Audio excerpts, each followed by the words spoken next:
اعوذ باللہ من الشیطان الرجیم بسم اللہ الرحمن الرحیم اللہم ارنا الحق حقا وارزقنا اتباعہ وارنا الباطل باطلا وارزقنا اجتنابہ۔ اے اللہ ہمیں حق کو حق دکھا اور اس کی پیروی کی توفیق عطا فرما، اور باطل کو باطل دکھا اور اس سے بچنے کی توفیق عطا فرما۔ السلام علیکم ورحمۃ اللہ وبرکاتہ۔ میں ہوں ساجد کشمیری اور آپ دیکھ رہے ہیں کشمیر ٹی وی 008۔ سامعین کرام، آج ہم بات کریں گے ایسی داستان علم کی، ایمان و غیرت کی۔ یہ وہ قصہ ہے جو سرزمین پر خون سے، پتھروں سے اور آنکھوں سے لکھا گیا، یعنی مسئلہ کشمیر اور اس کی تاریخی جنگیں۔ یہ ویڈیو آپ کو بتائے گی حقیقت کیا ہے، قربانیاں کون سی دی گئی اور امت کو کیا سبق ملتا ہے۔ تو ہمارے ساتھ اس ویڈیو میں آخر تک بنے رہیے۔ سامعین کرام، جب 1947 میں بر صغیر کی تقسیم ہوئی تو دلوں میں ایک زخم رہ گیا۔ جموں کشمیر کی اکثریتی آبادی مسلمان تھی، مگر حاکم مہاراجا ہری سنگھ تھے۔ حالات ایسے بنے کہ مہاراجا نے آخر کار آکسیجن کی طرح بھارت سے علاق کا رخ کیا اور اسی عمل نے خطے کو جنگ کی آگ میں جھونک دیا۔ یہ وہ شروعات تھی جس نے لاکھوں زندگیاں بدل دی اور نسلوں کو زخم دیا۔ سامعین کرام، کشمیر کی وادی میں پہلی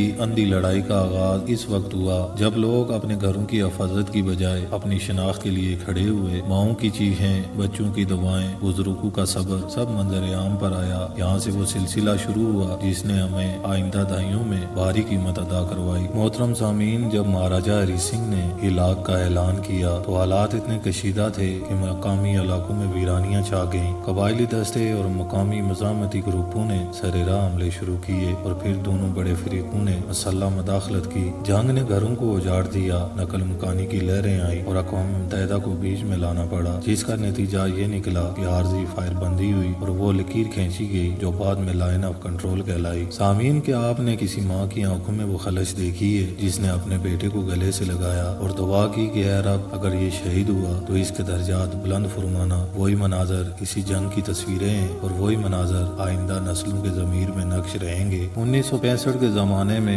پاک بھارت کشمکش نے ایک اور موڑ لیا۔ اس جنگ کی شروعات میں آپریشن گبلر جیسی حکمت عملیوں کا ذکر آتا ہے جو مقبوضہ کشمیر میں گھسنے کی کوششیں تھیں تاکہ وہاں کی صورتحال بدلی جا سکے۔ زمین پر زبردست محاذ آرائیاں ہوئیں۔ لاہور، سیالکوٹ اور سرحدی علاقوں میں ٹینکوں اور فوجیوں کے ٹکراؤ نے مناظر بدل دیے۔ سامعین کرام، ہم نے دیکھا کہ کس طرح ایک قوم نے اپنی سانسیں مرتب کی، مساجد سے آوازیں بلند ہوئی اور ہر گلی میں نوجوان سروں پر کفن باندھ کر نکلے، شہادتیں دی گئیں، خون بہا دیا گیا، مگر قوم نے ثابت کر دیا کہ جب عزت و غیرت کی بات آئے تو کون پیچھے رہ سکتا ہے۔ دشمن سمجھ لے جب عزت کی بات ہو تو خاموشی ہماری مرضی نہیں۔ ظلم کا جواب صرف الفاظ سے نہیں دیا جاتا مگر ہر اقدام قرآن و شریعت کی حدودوں میں پرکھا جاتا ہے۔ ہم اپنی سرحد، اپنے لوگوں اور اپنے ایمان کی حفاظت میں ہر قدم سوچ سمجھ کر اٹھائیں گے۔ سامعین کرام، 1971 وہ سال تھا جس نے ہمیں جغرافیہ کر کے دکھایا۔ مشرقی پاکستان میں ظلم کے پہاڑ کھڑے ہوئے، عوام نے مزاحمت کی اور پھر ایک قومی زلزلہ آیا جس کے نتیجے میں بنگلہ دیش آزاد ہوا۔ یہ جنگ صرف فوجی مقابلہ نہیں تھی بلکہ انسانی المیوں کا سب سے بڑا باب تھا۔ لاکھوں شہید، بے گھر اور قوم کا دکھ۔ یہ فصل علم ہمیں سکھاتی ہے کہ ناانصافیوں کا جواب اندرونی اصلاح سے بھی آ سکتا ہے۔ ہمارا طرز حکومت، ہماری یکجہتی، ہماری قیادت، یہ سب آزمائے گے اور آج بھی ہمیں وہ سبق یاد رکھنا ہوگا کہ قوم تب بھی مضبوط رہ سکتی ہے جب وہ انصاف اور رواداری اور حکمت پر قائم ہو۔ پھر آیا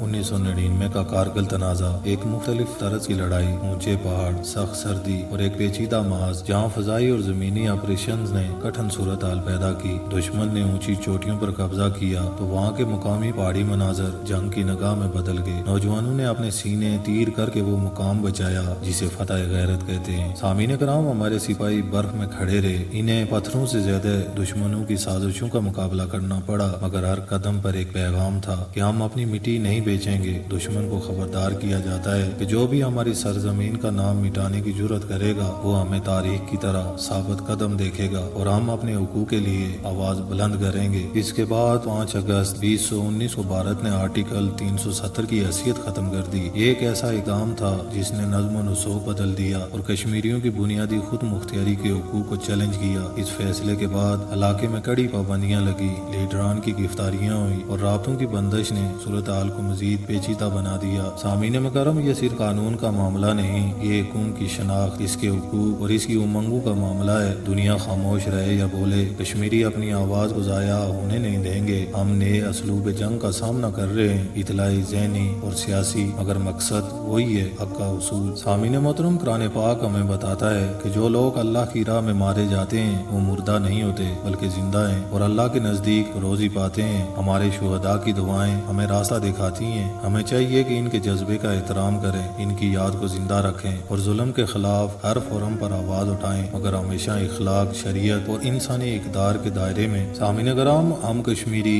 دشمن کو واضح وارننگ دینا چاہتے ہیں کہ ہماری سرزمین، ہماری عزت، ہماری قوم یہ صرف الفاظ نہیں، اگر آپ طاقت سے مٹانے کی کوشش کریں گے تو آپ تاریخ کے اس جانبدار کو جگائیں گے جسے دم توڑنے نہیں دیا جاتا۔ ہم پرامن رہیں گے مگر ظلم کو برداشت نہیں کریں گے۔ دنیا دیکھے، گواہ رہے، جو حقوق ہمارے ہیں ہم انہیں سیاسی، سوارتی اور عوامی سطح پر مانگیں گے۔ یہ وارننگ صرف دشمن کے لیے نہیں، ہر ظالم کے لیے ہے جو سوچتا ہے کہ طاقت حق ہے۔ طاقت کا تقاضا یہ ہے کہ اس کا استعمال انصاف اور قانون کے اندر ہو، ورنہ وہ خود تباہی کا سبب بنے گی۔ سامعین مکرم، کشمیر صرف ایک خطہ نہیں، یہ امت کی آزمائش ہے۔ اگر ہم نے ایک دوسرے کا ساتھ نہ دیا تو دشمن ہمیں کبھی متحد نہیں ہونے دے گا۔ ہمیں سیاسی اور سماجی سطح پر متحد ہونے کی ضرورت ہے۔ اس کے ساتھ ساتھ نوجوانوں کا تعلیم سے منسلک ہونا بھی ضروری ہے اور ہمیں بین الاقوامی فارم پر حق گوئی جاری رکھنی ہوگی۔ دعا اور عمل ایمان کے ساتھ ساتھ عملی کوشش بھی لازمی کرنی ہوگی۔